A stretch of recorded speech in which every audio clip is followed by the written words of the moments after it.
प्रभु, आप तो सदैव वैराग्य का प्रतीक माने जाते रहे, परंतु अब विवाह के उपरांत आपका इस तरह गृहस्थ आश्रम में प्रवेश करना, क्या ये आपके दर्शन शास्त्र के नियमों के विपरीत नहीं होगा?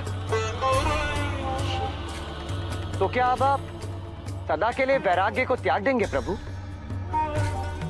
नहीं ऋषि कश्यप, कदापि नहीं।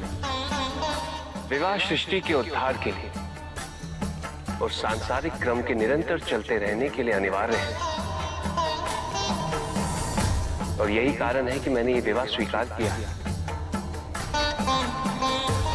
अब रहा प्रश्न वैराग्य का, तो दर्शन शास्त्र के अनुसार और मेरी विचारधारा के अंतर्गत विवाह और वैराग्य एक दूसरे के पूरक बन सकते हैं।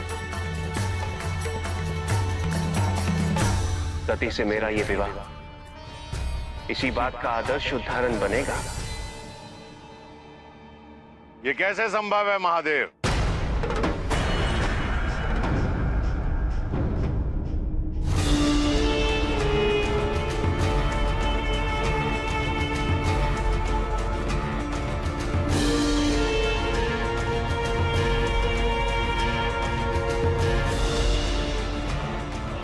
विवाह और वैराग्य एक दूसरे के पूरक कैसे हो सकते हैं?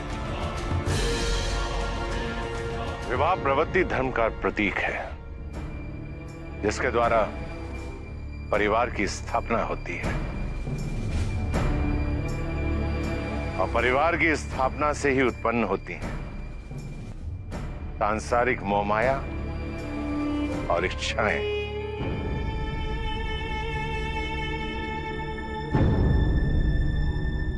उन इच्छाओं की पूर्ति करने हेतु हम देवी देवता को प्रसन्न करने के लिए यज्ञ करते हैं।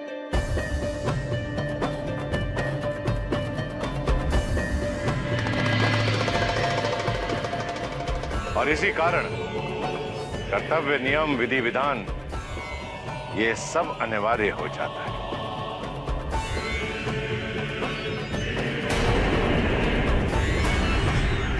किंतु वैराग्य तो निवृत्ति धर्म का प्रतीक है, जिसमें अपनी सभी इच्छाओं का त्याग कर सांसारिक मोह माया से दूर रहना ही जीवन का एकमात्र उद्देश्य माना जाता है।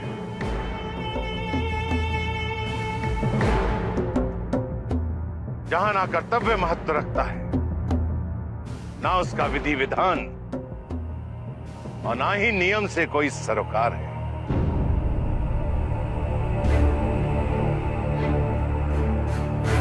दोनों ही विपरीत दिशा में जाते हुए मार्ग हैं।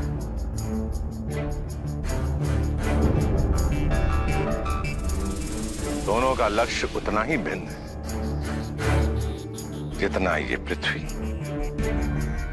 और वो आकाश।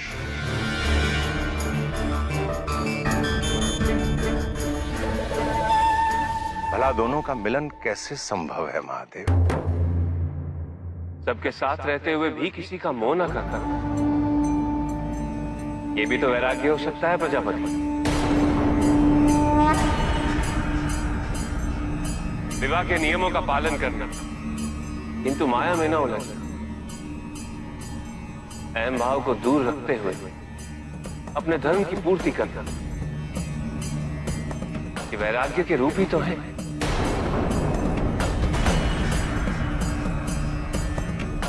यदि कोई विवाहित जीवन की इस परिभाषा को अपना ले, तो वैराग्य और विवाह एक दूसरे के पूरक अवश्य बन सकते हैं,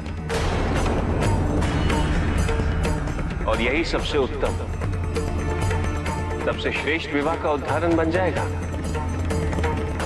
अहम भाव को दूर रखते हुए अपने धर्म की पूर्ति करना सुनने में अवश्य अच्छा लगता है महादेव, परंतु विवाह के पश्चात यह संभव कैसे? अहम भाव को कैसे दूर रख सकते हैं? कहने और करने में बहुत अंतर होता है महादेव। मैं जो कहता हूं उसका पालन भी करता हूं। आप तो यज्ञ में विश्वास नहीं रखते, इसी कारण यदि संभव होता तो मैं आपसे निवेदन अवश्य करता कि आप जो कह रहे हैं उसके प्रमाण हेतु कल मेरे नियम और विधि विधान का पालन करते हुए मेरे यज्ञ में सम्मिलित होकर दिखाएं।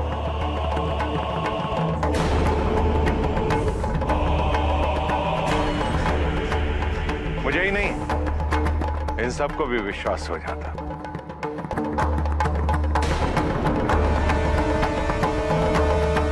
कि विवाह उपरांत अहम भाव को दूर रखते हुए धर्म की पूर्ति की जा सकती है।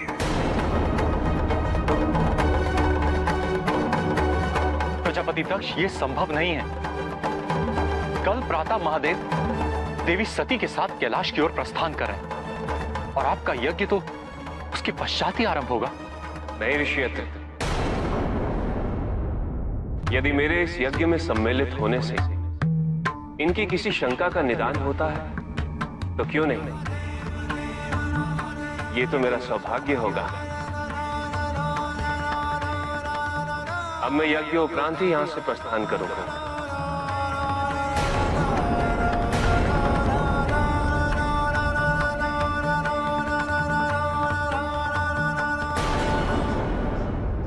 एक वैरागी